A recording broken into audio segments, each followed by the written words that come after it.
Hey guys, welcome back to another episode of the Ask Muso podcast, brought to you by Yellow Music. I'm on location and having been treated very well to a nice studio space after just chatting with Christian Patey about concrete floors, basically. And yeah, I'll pass it over to you, mate. Say g'day and thanks for having me in your space. Mate, too easy. Yeah, thanks for having me. Stoked. Tell me a little bit about this space. You were telling me a little bit about the process to get it to how it looks today, but yeah, how did this sort of come to be and the studio space that we're in and how did that all sort of kick off? Yeah, well, it used to just be a shed, like classic 2-bay garage shed at the back of your house. And I used to just make music out of there and just jam in there and stuff for a fair while. And then 2020 came, COVID, and you could access your super. Sure. So, yeah, me and my wife took some super out and did up both sides of the studio and put a little kitchenette and a bathroom in the middle and, soundproofed it, treated it, basically ground the floors like we were talking about before, the concrete floors. We got old French doors that we recycled and did a fair bit of work myself, which was good. Yeah. Saved a fair bit of money, which is good. And yeah, it took about 9 months. And then, yeah, it was... Well, you had time. Like, you think it's not like an open-ended time frame. You're like, well, if we're going to do it, let's actually do it right. Let's not half-ass definitely. it. Yeah. We had a builder help us, and then I would just come and do, like, weekends, and then after work, do a few sessions, like, into the night. Because you get pretty, like, excited. Like, you enjoy it, it's hard, you want it to be done, but then you still love, like, getting out here and working. It's good. Yeah, because it's one of those projects where not only is it, like, the sooner it's done, the sooner I can use it, it's like, this is part of the fun. Yeah. Like, of the project. It's like, yeah, I built that wall, I spent 40 hours doing the polishing the concrete, almost passing you out from, like, epoxy poisoning. Yes. You know, I did that. Yeah, definitely, man. You put your heart and soul into it. It was like literally blood, sweat, and tears. All of it. Like, it's testing, but it's so nice just to have a space. Like, I recommend for any musician, like, even just to have a spare room or a little zone where you can just go out and just create some tunes. Everything's kind of set up, like whether it's just your keyboard and like, or like a mic and a guitar, just to get out there and have a little space to start. You know, it helps with writing and things like that. Totally. I think the other thing that is important when you have this, like a lot of people found this, I found this out when forced to work from home. My most set up space, like you said, with everything where everything already plugs in, it's just one cable. That was my creative space. So I wasn't going to be working somewhere that was not convenient. I was working where all my monitors were and all that, but that was also my creative space. And I was like, I don't like going to work here. I don't. Yeah. That's not what it was for. It's all pre-plugged so that if I have an idea, I can just capture it. You know, that's what it's for. It's not for doing work. It's not for doing like day-to-day work. Yeah, totally. Much like it's important when you work from home to be like having doors. It sounds like so lame, but having a door on your workplace means that when you close the door, I'm not at work anymore. Those sorts of things. I was like, now it's my creative space. I don't know how I feel about it, but for me, it meant I got distracted. I was like, I've got a drum kit behind me and another one over there, and it's easy. I found it too easy to get distracted, not having the separation. And I think having a room, having a space that you can be creative in. I was reading Jimmy Carr's book at the end of last year, and it was like a bit of a comedic self-help / biography thing. And he's like, one of the things that a lot of people get in is that flow state. And it's all about how can you access your flow state. Mm-hmm. The biggest thing I noticed was, as a creative, sometimes your flow state, sometimes when your vocals are doing great, is 11:30 at night. Yeah. So either you need to figure out, how do I make my flow state 10:15 in the morning when I can make noise and everything's convenient, which is what I've had to learn for drums. Yes. Or it's how can I find a space or build a space or make myself available to a space where I can just be on when my flow state's on. So if I'm like, you know what, 10:30 is when I sing best. Mm-hmm. Can I sing in here at 10:30? Is that going to be okay for noise? You know, you got to find that balance. Definitely, yeah, definitely. Like you've had a lot of people in here doing stuff like that. What's your sort of experience with people? Because like some people get red light fever. Like what's sort of your experience with people that you've worked with in this space and how they record? Yeah, all different types of people, but it's a matter of just everyone's different. but it just depends. Like some people feel like they're still got to get used to the microphone and hear themselves, and a lot of the time if you're writing and trying to like sketch something out, sometimes we'll sort of have the monitors on, like so the music's coming out, and then we'll have like a little microphone, like a handheld little one, and just when we're writing, like it's good to have that kind of low like pressure atmosphere going on where you're just sort of sketching stuff out. And you often find there's way less pressure than when you've got the headphones on and you're standing up there in the mic and you're kind of up there and I'm on the seat, in the hot seat kind of thing. You're like, there's a bit more pressure and it's kind of a little bit more internal. But when you're jamming it out and feeling things out, you often capture some cool stuff. And then it's a matter of just recreating what you did and sketching it out. But a lot of times when we're writing, yeah, we'll just come up with a melody and then try and like work out what we're saying or trying to how do we flesh this together out? Just something low budget, which goes back to that, like having something that's just already plugged in, just a mic. This will do, the voice memos, but just something a little bit of a level above that, just to flesh something out. Yeah, but I think because it's quite a relaxed, open atmosphere in here. You can see out the windows and doors. Like we have options with curtains and things, but there's good kind of natural light in here, but it feels quite homely. It's quite small, like it's cozy, and it feels like you kind of bedroom a little bit. So I think people feel quite relaxed in here. That's definitely true, because the amount of studios that you could access that have any form of natural light, that aren't like just being in like a box, like an underground shelter. Like I was doing an episode with these two lovely people who bounce between Sweden and Wisconsin, and their whole thing was like, when you're in Stockholm, which is where they're based, there's like 10,000 million studios, but they don't have windows. Like there's I understand what a treated room needs to have, but they're like bomb shelters. Like they're underground, and you don't see the daylight for any of the time you're in there. You don't even, time would pass, you wouldn't even know something. So it's one of those things where it's like, how can you have more of a natural experience that isn't just, I've been under lights for 3 days in a box with someone. Yeah, it's kind of meeting in the middle. Yeah. It's like, I mean, the super soundproof, like boxy, no windows is great for like sound, and you can go loud and get like the best kind of dead sound and work with that. But in here, it's a bit more of like a feel, vibe scenario, and trying to like work with the sounds that might come in and going around like, and just working things out basically. Yeah. It's interesting. You mentioned like natural sounds and things. I want to like segue from there to something that isn't strictly music. You've been doing a lot of film production stuff, which is something I've been super keen to ask you about, because it's a world that I learned a little bit about when I was studying at uni, because there were a couple of guys that I was mates with that were further along in their course as they introduced a course about that side of things. So not so much the film side of things, but the audio side of film production. Yeah. How did you get into this? And tell me stuff about it, because I'm really interested to know more. So basically, I had a song out. This is going back, but it was called Sweet Lady, produced by Yes You. And I got reached out by a guy. It was like a collaboration. They were making basically like an ad for a company in Melbourne called Homie. And basically, there was like a collaboration of videographers working on it. But Andy McCall, he worked on it, and he really liked my songs.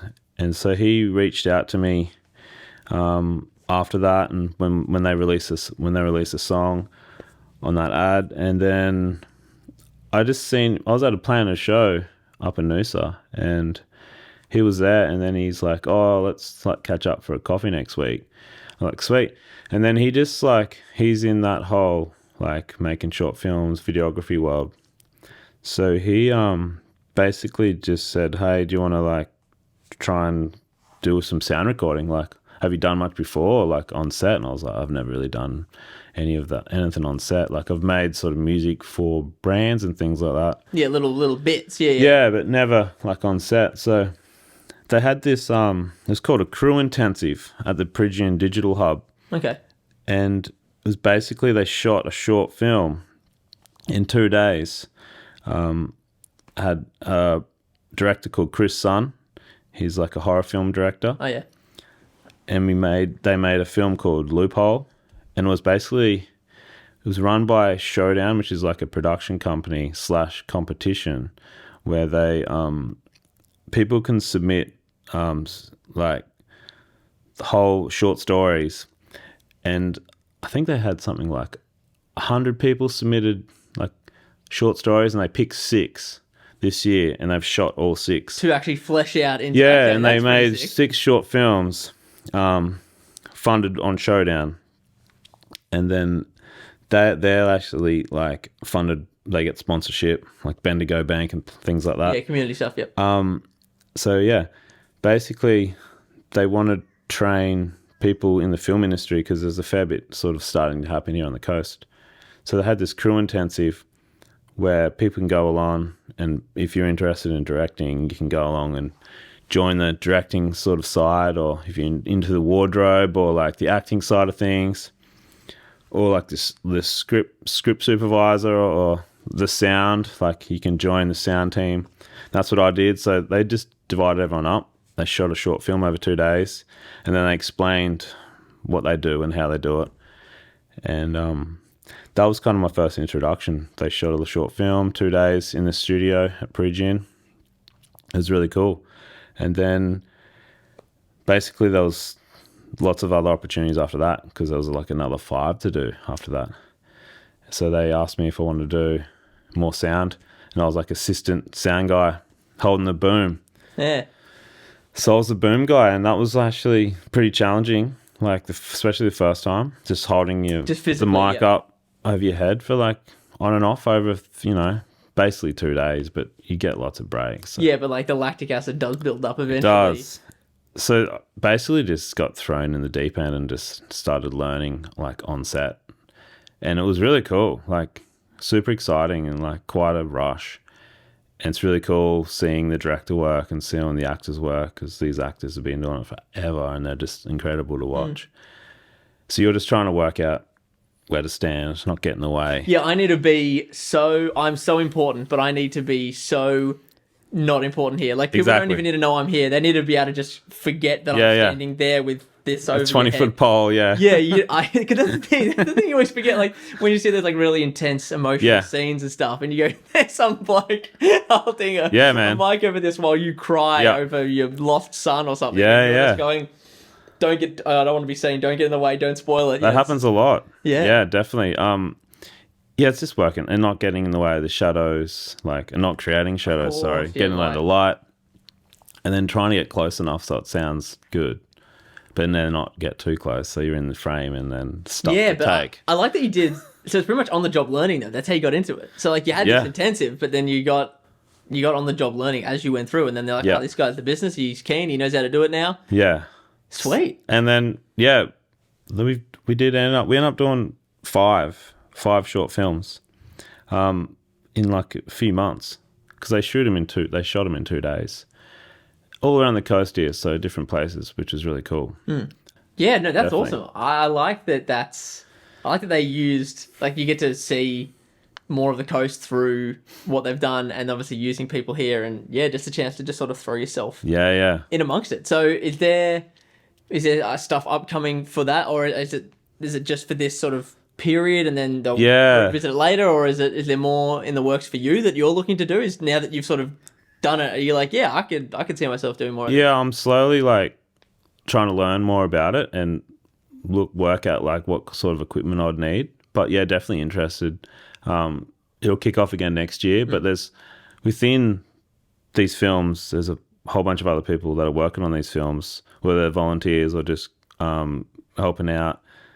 A lot of them are making their own short films or documentaries, and so there's a fair bit going on just like around that as well, which is really cool. Like you meet people who are going to shoot like a feature film, and they've just done a little doco. So it's really cool. It's like something I've never been really exposed to, so it's another world. Yeah, no, absolutely. It's a completely different world. And I like what you touched on there when you said about, like, you meet someone, perhaps someone who's in the lighting really has deep down, they have a really good story that they want to get out, and they're like, like that for me. That's exactly, that just reminds me of uni. You know, you get stuff and you finally meet everyone and you get an idea of what they do in their first like month, and you go, oh, I actually write songs, but I'm really missing drums. Yes. I know you can play. You're interested. Have you got recording gear or something? Can you do that? Or we can do it at uni one day and stuff. Yeah. And you see everyone starts meeting people and starts going, oh, I actually have a story, but I don't really have someone who is like good on sound. But like, if you're happy to like muck in now that I know you exist, sort of thing. Exactly. Yeah. Because we both had that experience in the music thing, but to have that as in a different sort of world. Yeah. It's like a way to, you find that you build yourself a community on site or on scene or on stage. Yeah. You know, all those things, because it's like-minded people who are all doing it for whatever reason, or they want to get better at it. Or... Yeah. And the Showdown crew, they were like so nice. Like everyone was just amazing. Like super passionate and just really nice. It was cool. It was really good. By the end of the fifth one that we did, it was like everyone was kind of a bit devoed, I think. Like, because it's sort of it's finished for the year. Yeah. Everyone was like starting to get really in the rhythm of it, because it was sort of happening every couple of weeks towards the end. Yeah, of course, you get into that rhythm. It's like, oh, I'm going to see all the guys, and we're going to do this again for another one, and yeah. Because sometimes you can do it, and then you sort of start forgetting stuff, but it's always like the first day on set. It's always a little bit more challenging because you're sort of starting again. But by the second day, you're sort of in the flow of it. Yeah, and then you get an understanding of what the end result is, because the story is fleshed out, and you get a bit of an understanding of what is actually happening in front of you. Yeah. Because that's always something that's peculiar. Like, as someone that also puts together music, you see what things are going to be, but you spend so much of your time not listening to the full song. You're listening to tidbits, you're listening to that vocal on loop and things like that. So much. So then when you hear it fleshed out, you go, oh yeah, that's the full package. Yeah. Like, I had that the other day when the first Justice Trio single got played on the radio, and I was like, I haven't listened to this song in so long from just start to finish. And I was like, that's nice. It was just, that was a bit of a novelty, just listen to it back again. And I can imagine it would be even more peculiar in filming, because the order of things. It's all over the shop. It's completely over the shop. So, we need to do 10 scenes in the office, so we're doing them all now. Mm-hmm. And there's no context. Yeah. You know, well, Steve Wraith on it because he dies in the next scene, but we need to do this scene without him now because he's dead now. You know, it's like... Yeah, that's all the things you got to think about. And who's in which scene. Yeah, have you seen any of these short films yet? Or are you going to be seeing it for the first time? Basically, yeah. Oh, that's it. All edited and everything put to it, yeah. That's everything, sick. all the music composed and colour grading and that. So, yeah, it's going to be really cool. No, that is sick. But yeah, there's so much to think about just in the sound, just setting up everything, like all the wireless mics and finding the right channel they're going to run on, because they all run on FM, and so there's no interference. Of course, and then all the batteries and making sure everything's like working good and not dying on like during a take, and then just knowing like where you're going to be at a certain time, because everything just changes. Like, you know, there's a noise coming past, like there's a car going past, or like, you know, there's something going on outside, there's some noises, like you just got to, or there's certain lights not working for the DOP or whatever. So, and also things are constantly changing. They're walking, you know, per se, they're walking a line. They don't ever walk the exact same line every time. So you still have to figure out your continuity. You walked way closer to me this time. I hope I'm not in the shot now, because you don't normally walk that close to me. You've got to figure out, I need to be invisible again. Yeah. It's absolutely. Well, to pivot from there to actual, that sounds rude, actual music, like what you are doing in this space. How did music sort of kick off for you? How did you sort of get into that world? Music, well, yeah, I mean, guitar, like I learned guitar when I was really young. Like my brother got a guitar for like $50 on like out of the paper, and then I was like, that looks pretty cool. I think I was in grade 6 or 7, and then I had to go at his, and then I was pretty into it too. And then I got a guitar, and then just that was my instrument. I'd get lessons and stuff after school, like on a Thursday night, and learn like classic Metallica songs. And that was really cool. Shout out Paul Tyack from Nambour. He gave me the lessons. They were awesome. I had them for a few years, and then like got into playing bands and stuff at school, like punk bands, and that was really fun. Bit of like super distraction for school, like being in a punk band in grade 8 and grade 9. Yeah. Like playing band competitions and like... Were you singing parties as well? Or no, I was just guitar. You were just playing guitar? Yeah. But yeah, we'd play like pretty solid parties and things like that when we were super young. It was pretty loose. I know. The thing is that you think about the things you do when you're younger, and because not everything was like as easy because you're underage, I assume, for most of this stuff. Yeah. You're like, okay, how can we figure out how to still play stuff as often as possible and have fun? Yeah. Can I come around to your place and we can, do something like that? Yeah. Yeah. I think I remember our first gig at like some party. It was up in Mullaney. I'm pretty sure. I think we just had like, it was like a 4-piece. We had drums and stuff, and I just had these little tiny amps.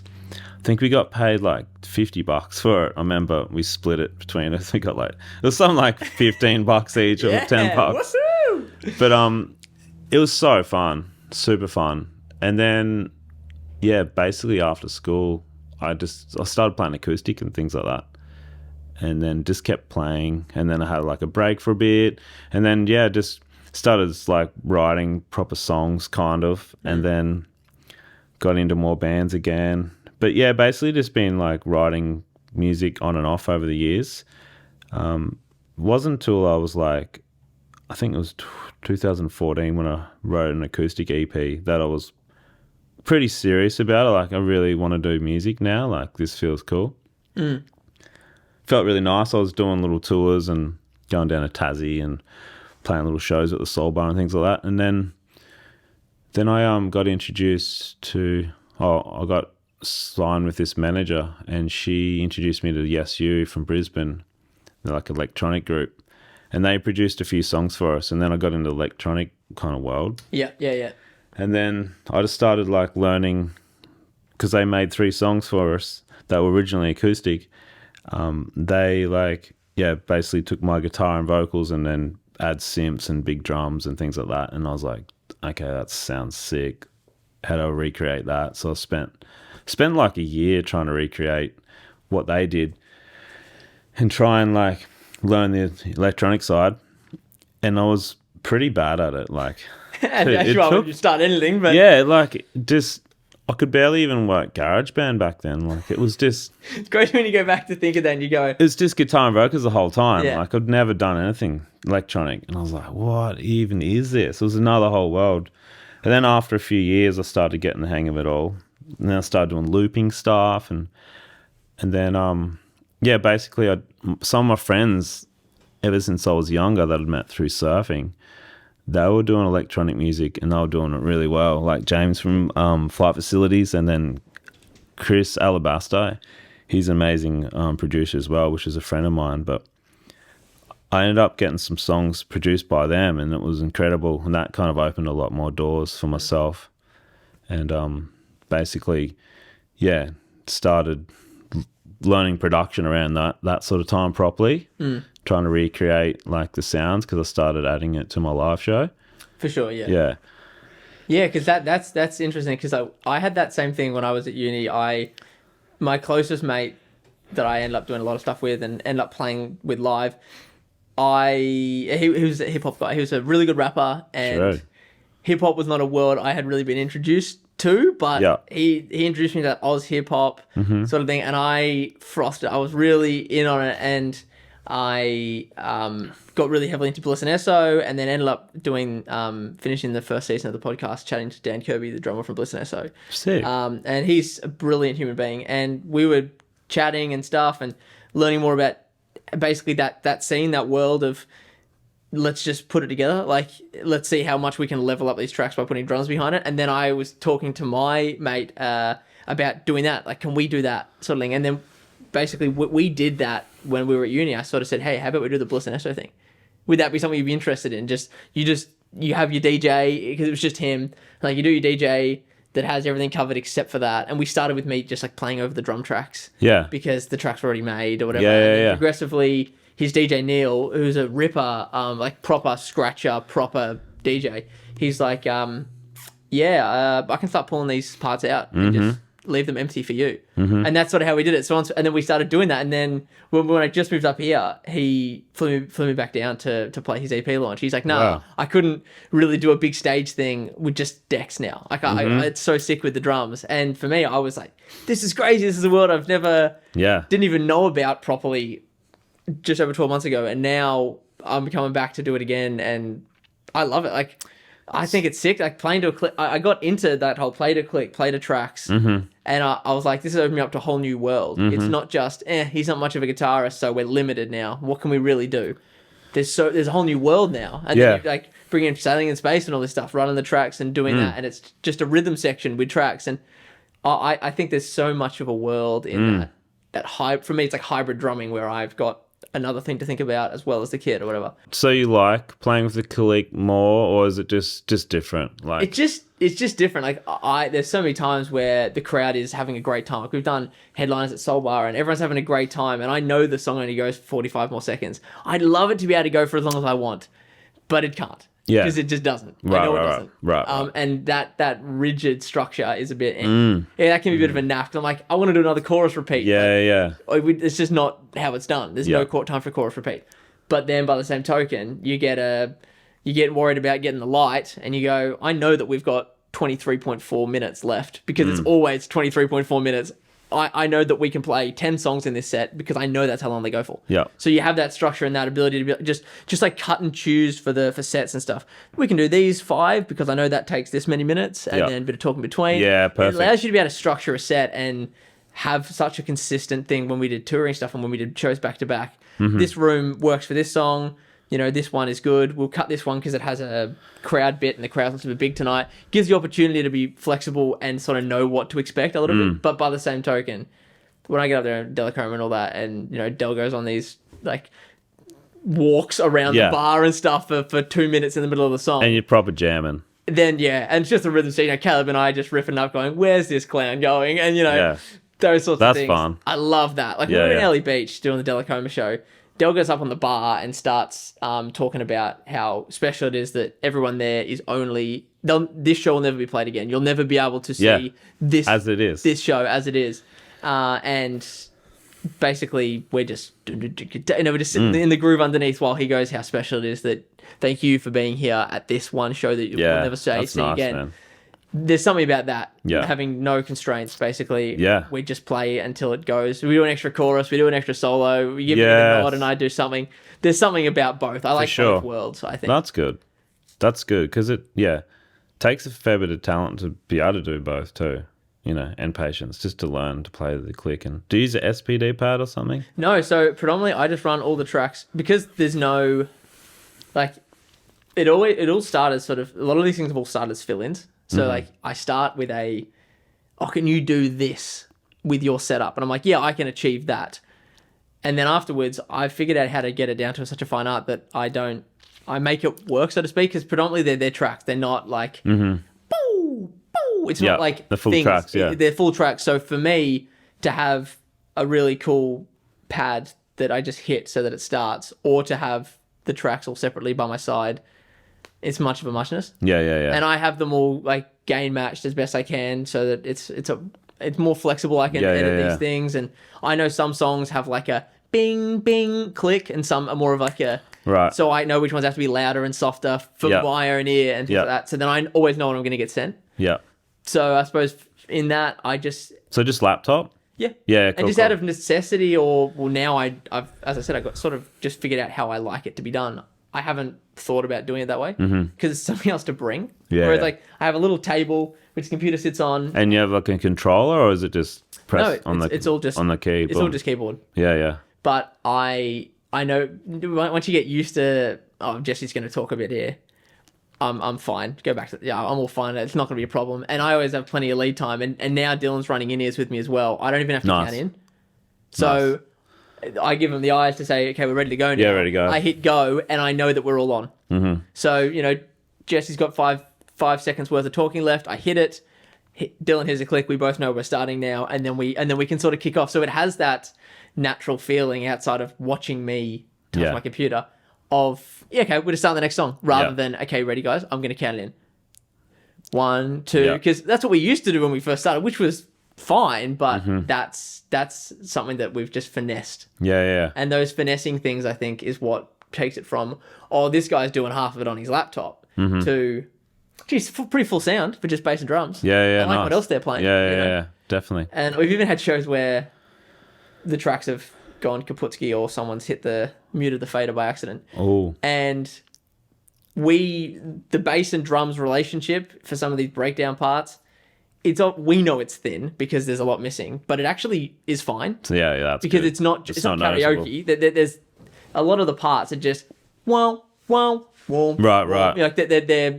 Like they're supplementary. Yeah. The bass and the drums is where it really happens. So that's great. So yeah, it's been cool to get to understand that and figure out where my parts sit in something that's sort of finished, something that's pre-done. Where do my parts fit? Where do Dylan's parts fit? Because it's just a rhythm section and tracks. Yeah. And like for you, when you've done stuff, like when you've done, because you do stuff by yourself as well as like with a band setup. How do you sort of navigate that? Because with these electrical elements. Yeah, so with the band stuff, it was like I have an SPD, so we'd run all the tracks off that, and then our drummer Ryan at the time was he would just have a click within the SPD. Oh, it'd be actually the click would be on the actual SPD, one of the tracks, because he had his own click. And then he'd have the click going, and then he'd just count us in like a normal drummer would count the song in. Exactly. So it doesn't seem like, oh, the track's starting now. Yeah, it's great. It's like, oh, he's ready. Yeah, and it was mainly just tracks, so, and then I wouldn't have a click or anything. I'd just rely on him. And then same with Kayla on the bass. She would just play along with us, and yeah, it was cool. But then solo, I just have sometimes I do acoustic, depending on what sort of gig it is, and then later on I'll do like electronic set with my SPD and guitar and my guitar amp. I take that along, and just vocals. But yeah, just tracks that I produce, and some of the other ones that have been produced by other people, and I just load them into the SPD. And it's cool. Like I'm just in between two worlds. I love the electronic stuff and I love the acoustic stuff. But people really, the kind of gigs that I'm doing on the regular, like the local kind of gigs, people really like the more upbeat sort of electronic stuff, which is cool. But then, I like doing both. So yeah, it's definitely way more. Except that we're talking about you doing stuff with Geordie, with Cal and Mai just earlier, and great songwriter. Wow. Yeah, absolutely. What a storyteller. But part of what we discussed was when I had him on the pod was about the rules not really existing. Like people don't go, oh, you're doing electric stuff, hack. That's not anymore. It's like, wow, that's such a cool addition you've added to your overall thing, whether you got a 5-piece band or you're by yourself. It's like, oh, I love what you've added there. That's such a cool textural element. Yeah, definitely. Yeah, it's you definitely go through like you lose that like live fit. There's nothing like creating, like when I used to do a lot of looping stuff, you create something from scratch and you can feel that, and then people really resonate that, appreciate that. As opposed to playing a track, you just got to hit and play and then playing, which is cool. Like, but it's the playing with people or creating something yourself from scratch is always. I think it feels better. Overall, I think so, definitely. But that's why I do both. Like, I like stripping the songs back to acoustic, or playing some of my old acoustic songs, or writing new ones on acoustic. Some may go into a little bit more of an electronic world, especially lately. I'm kind of like a little bit of a crossroads, like writing on acoustic a little bit more, and will they become a little bit more bandy? I'm sort of working that stuff out now, really. Yeah, well, that's true. That's true. Like, it's cool to be playing these stripped back ones, especially when you've had tracks where you're like, this is how they were written. Yeah, exactly. And you don't know, like, I don't want to go, this song's going to have this and this and this. It's like, until you really start and break it down, you really need to look at what actually serves the song and what it needs. Because sometimes it might not need drums, or might not need like bass or whatever, or maybe it's just a lot more layers of vocals or something like that, or just simplifying things too, like just taking a lot of stuff away. That's been a big thing lately too. Like, I don't need like those 4 extra vocals, like, or these little synth lines or whatever. It feels better stripped back. It's just finding the right sort of, I guess, learning and trying new things. It's always refreshing is using less parts in a song and making the songwriting really good. Yeah. Like Geordie said, like, if it's a good song, if you can just like sing it a cappella and it feels cool to sing like that, that's a good reminder, I think. Absolutely. That's a great way of thinking about it. I after just putting together the Justice Trio record, a lot of that was how it was written. Like, there's lots of potential, but I found that when we put it down to tracks, we found the ceiling of like volume, loudness, dynamics quicker than perhaps we thought we were going to. Right. So now we have to go, okay, well then, are these verses too much? Like, we did that. Well, I remember when we first played, I was looking at a video of us playing the song we just released, Distant, for the first proper time after like one run through of it when we were in the States. And because it was John's song, and obviously we'd learnt it like the day before, he was guiding it. He didn't stop playing the whole time. He guided the whole thing. But now when I listen to it, I go, dude, why are you playing in the second verse? It's way too heavy. The song just sits at a flat line. There's no up and down. And when we put it to tracks and when we actually play it now, he doesn't play, because it's like, no, it needs to go down. Otherwise, it just sits here the whole time and it never goes down. But like, you don't know that. It's trial and error. It's that experimenting of... There is. Oh, this sounds good, but it could sound great. Because a lot of artists, I feel like myself and everyone, but if you're playing sort of local gigs, what you're playing live is going to be a little bit different what you record, because of course you're trying to get people's attention and keep their attention. So you're like potentially playing harder and like giving that more energy, which depending on whether it's a little ticketed gig though, you'd probably feel, and people are coming to see you play and it's more intimate and no one's talking, you'd be playing more dynamics and stripping things back. You don't need to push to get their attention. But if you're playing like a covers gig and there's like heaps of people talking, you're trying to get their attention, and you're doing that all the time, and you come in the studio, you kind of got to change sometimes to sort of strip back to see what you want to hear when you're listening to like on like a CD or record or Spotify or whatever, and what suits the song, and then like taking that back to live and trying to work with that. But we found that a bit like we've worked with some duos and stuff where they're playing lots of lead parts over the vocals, but it's like maybe you should take the lead out a little bit and let the vocals come through, just not get in the way and things like that. Like it's trial and error and trying to serve the song basically. Yeah, and it comes from a different side of things. Like for me as the drummer, serving the song is such a big part of it, because of all the people that are potentially going to overplay with chops, it's going to be the guy at the back. And one of the biggest things that people have said to me is, you don't play as loud as others, or geez, you can do more if you want. Yeah, well. And cheers, I know mate. you're laughing because you're like, there's no way this is a true story. He's making this. No, it's just hilarious what people say. Yeah, and I'm just like, right. Well, you didn't know that. I didn't really know that. I don't know. I suppose like I'm aware of my tempo. I'm trying to be very appropriate with that, especially based on a room or based on how loud I know everyone else can be. Once again, I can reach a ceiling that's higher than everyone else.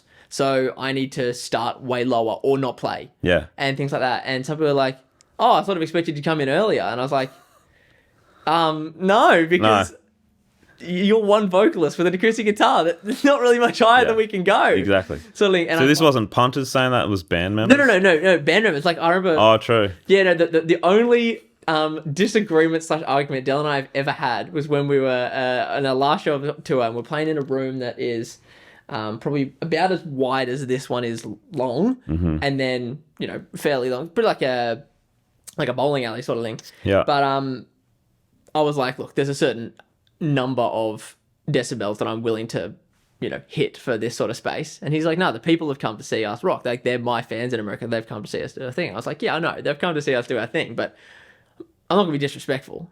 And I'm going to be louder than everyone else. Everyone else is going to tone it down. I know the capability of the PA, and I know the capability of how much noise I can make. Yeah. This is not a congruent conversation. No, play it how it's meant to be played. Play it. I was like, I really don't want to do that. I really don't want to. And I played it like I did when we played it in Wisconsin the night before in front of 400 people. And I hated it because this is too much. I think this is too much. And it's one of those things where people can hit you up about the strangest things and be like, oh, you can play louder if you want. Like, I know that's not what everyone's back story is, but it's interesting. I've always tried to have that as the focus because the people that I remember that are sonically or environmentally disrespectful, not like they're mean, but they just, oh, geez, he played a bit loud, or be nice if you could let her sing instead of just fiddling the whole time. That's the bits that I remember when I think of an act or something that was really overtly oh, geez, she played a lot of lead parts over her singing, or it would have been really nice if she turned the bass up so we could have heard it. There's lots of things that I think about. Yeah. And I was like, I never wanted to be the guy that was memorable for, fuck, this guy doesn't shut up. Yeah. Like, he needs to learn his volume. It's inappropriate how loud he plays. Yeah. So that's just sort of been one of my things to serve the song in a live setting. That's great, man. That's so good. Yeah, I feel like having a lower bass line as a drummer is probably better than... Especially, and for instance, we did some work with Adam James recently in the studio. And I remember saying to Ryan, I was like, oh, I can do extra if you want. And he's like, even Adam, like, oh, are you going to do more fill things? So I was like, sure, if you want me to. Yeah. I was like, I'm happy to keep it pretty simple. I don't want to overplay. Like, you got this banjo part that Joel's going to do. You got these extra elements with the vocals that Christian's put in. I don't think I want to do too much more. I'm happy I'm just happy to be here, sort of thing. I don't want to take over. And I've always tried to make that my sort of mantra. Yeah, I think it would just trying to get a few, you just never know whether you might need a few extra bits, I guess. It's good to just try and go. Having options. That's what I'm all about, is just trying stuff and having options. Yeah. Yeah. So, it's easier to spend 10 minutes now than be 10 minutes mixing going, there's no alternative where he did that. I like to explore, yeah. Yeah. Like to explore, yeah. That's what's good about Ableton. I feel like you can quickly try things, which is great. I like to, experiment a lot on there with filters and reversing things, and you can do that quite quickly on there, which is cool. Yeah, and that's the thing. Anything that is as a quick workflow to help that creative idea. You don't want to be spending 5 minutes trying to look for a plugin or a button, because then it's like, what was I doing this for again? What was I trying to achieve again? It's got to be in the moment. It's got to be snappy. It's got to be... Because I had to go at all of them when I studied. Cool. Just because different classes wanted you to use different things. Yeah. And at the time, it was predominantly financially and where I saw my music going that led me to just go with the Apple native stuff and do everything in Final Cut Pro and do everything in Logic so that it all talks to each other. But that was predominantly for both financial reasons and also having the ability to just turn something on. Like, for instance, I was doing a podcast the other week and I was like, probably could have put more of a compressor on it when I did it because the audio is a bit quiet in the really quiet bits. So I just dragged in the same compressor I use on Logic through Final Cut because it has all the same plugins and just put it in. The audio is now exactly how I want it. And I was like, sweet, perfect. Had an idea quick. Exactly. Being able to implement those things to be what works quick. For you, definitely. So how long have you actually been doing the recording side of things? Or just in general? I think I was doing stuff in the shed. Like, we did... That song I did with Jimmy from Flight Facilities, we started that in the shed here. And then we did the vocals in Sydney. So I think it was about 2017, 2016, 17. I was recording a fair bit and started getting into producing. But it wasn't we got sampled by a big rapper in the States. Sick. I did a collaboration with Alabaster. I just did vocals on this really cool, moody instrumental track he sent me. And then it went pretty well on SoundCloud and got picked up on this big kind of blog. And then fast forward a year, I think it was, and we got an email from a clearance company in the States, DMG, and they're like, Party Next Door wants to clear a sample that they've used of your song. I was like, who's Party Next Door? I was about to go away to Byron for a little family holiday. And I got on Google and I looked up and he'd written work for Rihanna and a bunch of stuff. He writes for Drake, and he was writing an album for Drake at the time called Drake's album Views. Wow. And so Drake actually worked on this song that Party Next Door released, and he used our instrumental that we had. They'd basically taken the song and reversed it, and then added drums and vocals and stuff, and they released it, and it sold something like 60,000 physical copies in a week, in the first week. Whoa, Number one on the Billboard charts, R&B Billboard charts in the States, that album P3 did. So it was crazy, and then that just opened up another whole world of how do we do more of these things? Yeah. So I reached out to the producer that ended up sampling us, and then we started sending them similar stuff like guitars and vibey synths and vocals that they could basically chop up and then get people to rap on or pop artists to sing on. Yeah. And that was like how I got into doing more producing, was just trying to create that stuff. Because we did we spent like a year making on and off, but we sent like 100 like samples and beats over to the States for them to like use potentially just to pitch. And about 80% of it just goes into the abyss, and like you might end up using some of it for something, or someone else might use it, but a little part of it ends up getting used, which is really cool.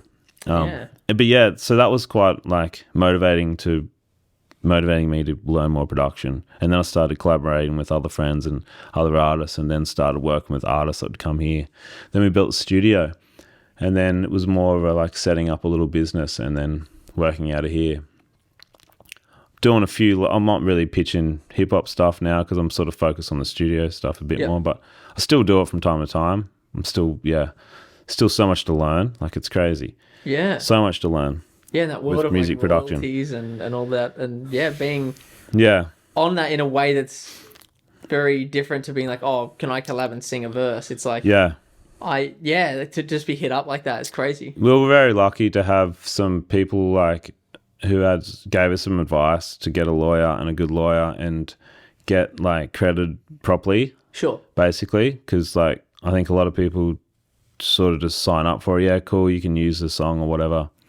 But yeah, so we learn a lot through that way, and how to deal like with the business side of things when it comes to if something big like that happens. Yeah, and, absolutely. What you're entitled to, if the parts that you've written are on the song, So that was cool. And yeah, it's you just never know what's going to happen. That was just a song we put out, like a collaboration, and it just sort of done pretty well. Like, this is a SoundCloud days. You didn't make it for a hit. Like, obviously, you then went down the path of, let's make some stuff and see if anyone picks it up. But that wasn't the intention. It was just a collaboration. It didn't start that way. No, it was just a collaboration. We literally wrote it for a friend's clothing business called Smile. We just wrote it they did like a little trip to Sri Lanka, and they needed a soundtrack. So we just did that. I literally recorded the vocals in the shed for it. It was just like super like minimal ad-lib things, and they just used like a simple part of it. And that was just done at home, which was crazy.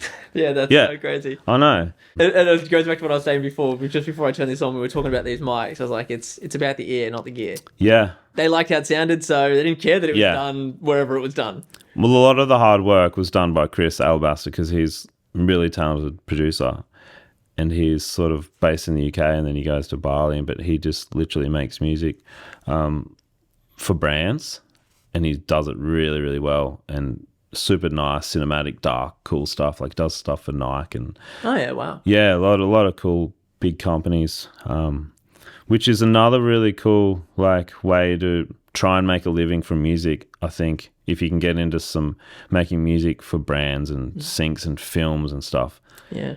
It's another whole world again, but it's definitely worth exploring if you're trying to make money purely from music. I think it's definitely worth looking into it. Yeah, it's a little bit more legit, If you're getting your song on like a cool ad or something like that you align with, or like a TV show, or like the big thing would be getting your song on a movie, like that would be amazing. Well, that's so that true. That can change the game, yeah. Because like when I was at uni, there was something that there's such a contradiction that used to happen with all the guys that I was just sort of surrounded by. It was like, Steve-O, the band, they're playing such big shows, but they make such little profit from it because, all the costs, and venues are taking a cut of their merch and stuff. And then, did you hear that Steve-O, the band, got a deal doing the KFC ad? Oh, fucking sell out. No, sell out. Yeah. Hang on. Yeah. I thought you were stoked that they were going to start making money because they haven't been making money lots. And then they found a great opportunity to make money. No.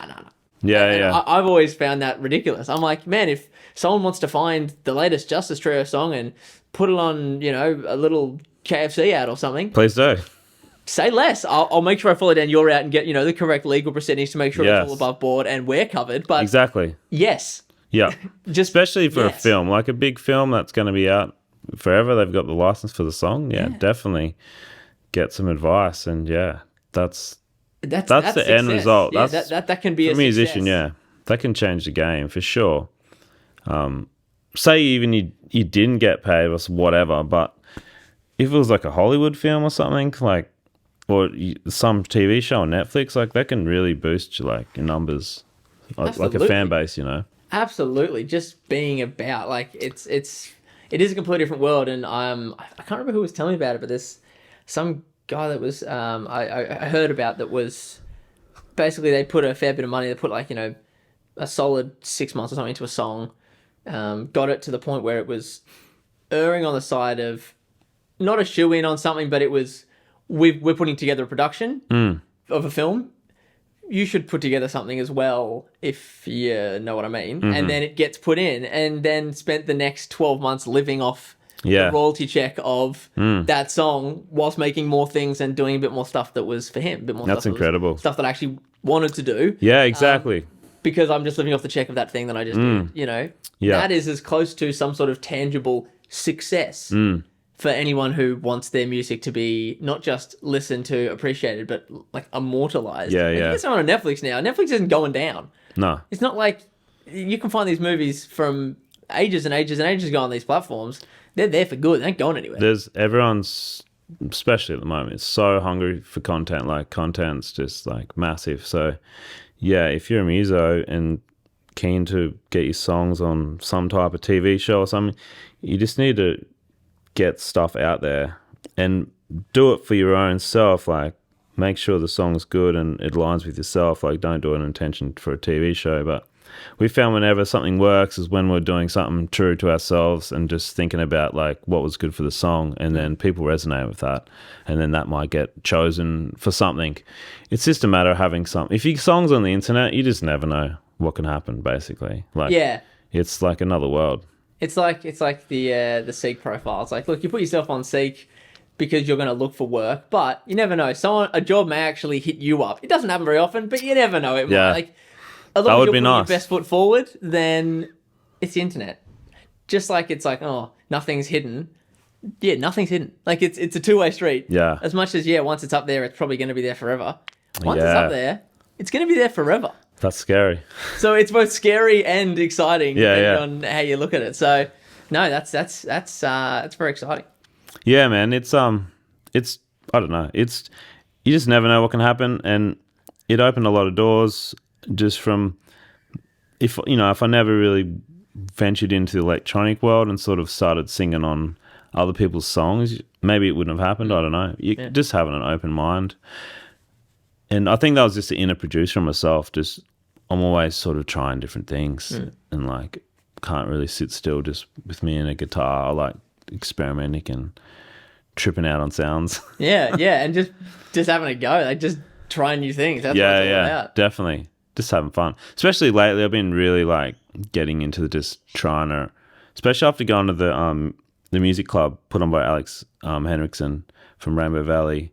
He's just really letting everyone know he's part of this club, just to have fun creating again and just release more music and not overthink it too much. Just get into it, write really cool songs, truthful songs that you're aligning with, and get it out there, basically. So that's been wearing off on a fair few people, I think, which has been cool. Yeah, I think positivity right now and feeling that yearning for creativity and being amongst it and doing, getting out there, being a part of it, I think that's super important. Yeah, we started a culture, on the coast. People are, I'm starting to work with Geordie now, Callum Meyer, songwriting, because he's incredible, and it's just I wish I did it sooner. It's amazing when a few people can get in the room and just collaborate. It's so cool. For serving the song once again, it's going to make it better. If you're not very strong at songwriting, maybe you should hit up someone to help you out songwriting. That's what I'm doing. I've always never been really strong at songwriting, so I'm well, he's obviously really good. Callan's really good. He's keen to collaborate. Let's do it. And what can I do?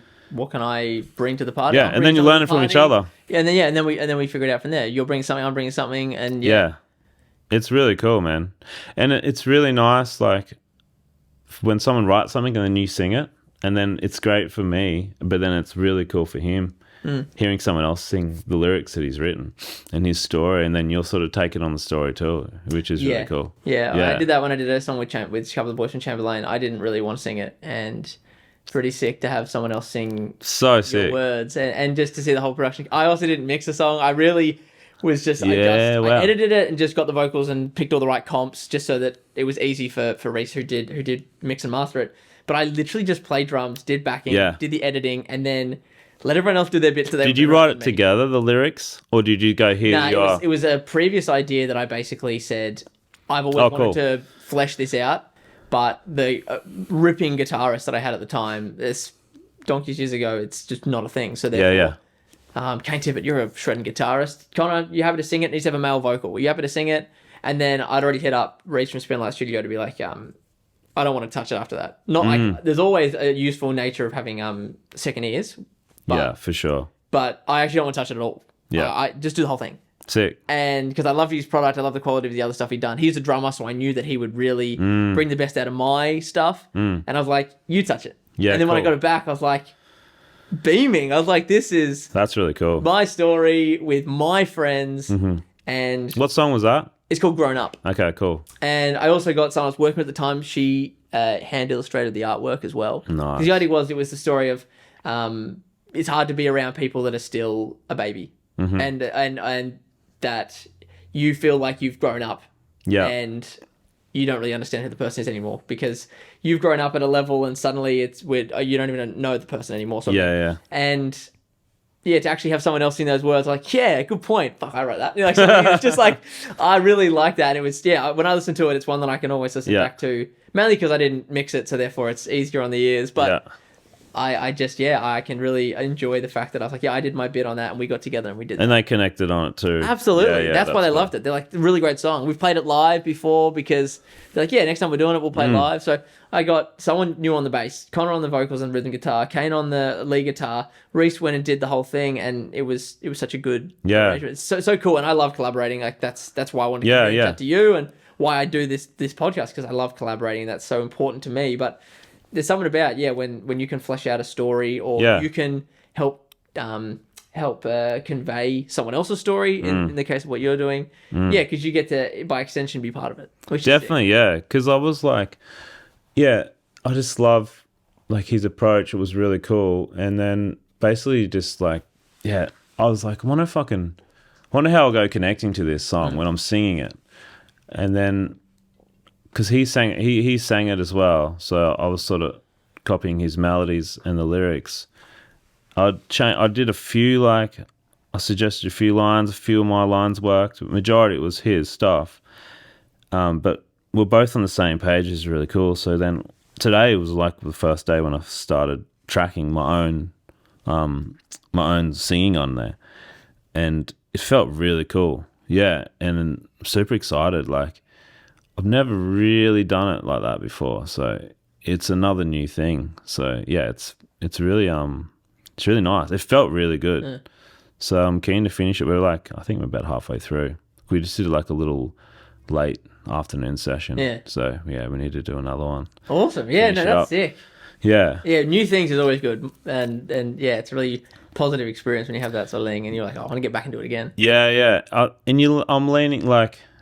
Obviously, he's got to be like a different style, but you sort of take on that style a little bit too, and it's kind of you're just bridging out a little bit and what you can do, It's cool. It's a good mixture. You're expanding a little bit on what you do to perform him, and the inverse is true. Yeah, because you like that melody works. That's about how he sings it, but when I sing it, it obviously sounds different, but it's got that flavor of his stuff, which is really cool. Yeah. No, that's it. But obviously, like the production and stuff will be quite different to what he does. But exciting, man. No, that's it. Well, if you want drums, you know where to find me. Yeah, I was gonna actually show you the track soon. Definitely show me after this. I'd love to. I'd love to have a listen and see if I can get something in there for sure. But other than that, what have you got going on? Where can the people find what you're doing and what you've got on and all the socials and stuff? Yeah, I think the next big thing like that's happening is in the Showdown premiere, this like the film festival. It's at the station, and then I'm just writing at the moment. I'm doing a bunch of stuff like